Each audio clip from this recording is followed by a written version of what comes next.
Bien dans mon immeuble, avec Loiselet et Desgremont présente. Sud Radio, les incontournables de la copropriété.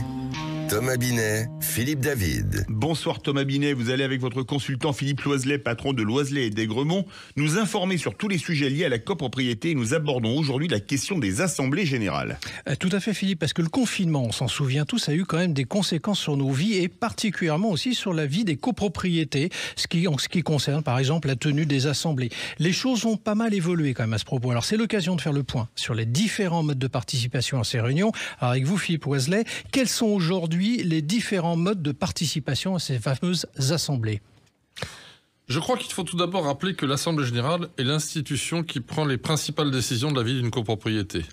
La participation de chaque copropriétaire est donc importante pour faire entendre sa voix. Rappelons également que les décisions prises s'appliqueront à chaque copropriétaire, même à ceux qui n'ont pas assisté à l'Assemblée. Et pour cela, plusieurs solutions sont mises à la disposition de tous. Alors quelles sont ces solutions, justement? La solution la plus simple et la plus évidente est la présence physique à la réunion.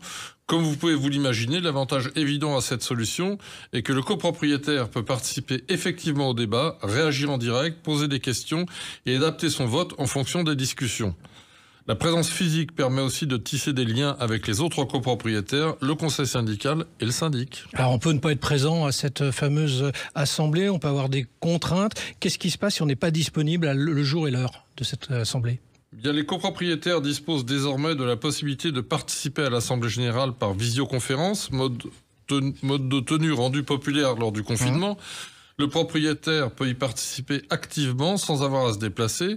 En revanche, cela nécessite un équipement informatique adéquat et une connexion Internet stable. Cela nécessite aussi une certaine rigueur dans la prise de parole des participations en visio. Alors, y a-t-il une autre façon d'y participer à ces assemblées générales? Oui. Ils peuvent aussi se faire représenter par le mandataire de leur choix qui, muni d'une procuration, peut participer au débat et au vote en ces lieux et places. Si le copropriétaire ne sait pas à qui adresser son pouvoir, il peut toujours l'adresser en blanc au syndic qui le remettra au président de séance, une fois ce dernier élu, afin de les distribuer. L'avantage de cette solution est que le copropriétaire participe aux décisions, même en cas d'indisponibilité, et se rendre physiquement à l'Assemblée générale. Il peut mandater une personne de confiance, comme un ami, une personne de sa famille, un voisin, pour voter en son nom. Alors Philippe, si je ne souhaite pas donner mon pouvoir, on vient de voir un certain nombre de solutions, et que je ne suis pas disponible non plus pour participer à la réunion, ai-je quand même encore une alternative? Eh bien oui. La loi est venue compléter les possibilités avec le bulletin de vote par correspondance qui existe depuis 2019 et donc c'était avant la crise sanitaire. Chaque copropriétaire doit recevoir avec sa convocation un formulaire lui permettant de voter par correspondance. La participation à l'Assemblée est donc possible sans être présent physiquement ou par procuration et qui permet également de réduire l'abstention. Il y a un truc quand même qu'il va falloir nous expliquer, parce que si tous les propriétaires votent par bulletin de vote par correspondance, du coup quel est l'intérêt quand même de tenir cette assemblée? Votre remarque est très pertinente, Thomas. Merci Philippe. Comme toujours. En effet, l'Assemblée est aussi un lieu de débat et d'échange démocratique, mais aussi parfois de convivialité, avant d'être une chambre d'enregistrement des votes. Le vote par correspondance est également moins flexible, car le vote doit être envoyé avant de connaître le détail des débats, et il n'est pas possible de modifier son vote. En cas de modification substantielle de la décision en cours de séance, tous les votes par correspondance sont considérés comme défaillants, à l'exception des votes négatifs qui restent négatifs. Alors votre conclusion sur le sujet, Philippe? Quelle que soit la méthode choisie, il est important de participer à l'Assemblée de sa copropriété.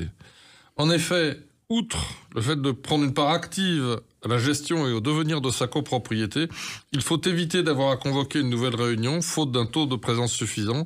Cela ralentit d'autant la prise de décision et donc la mise en œuvre de ces décisions, et cela coûte cher, tout à fait inutilement. C'est votre droit, mais c'est aussi votre devoir de copropriétaire.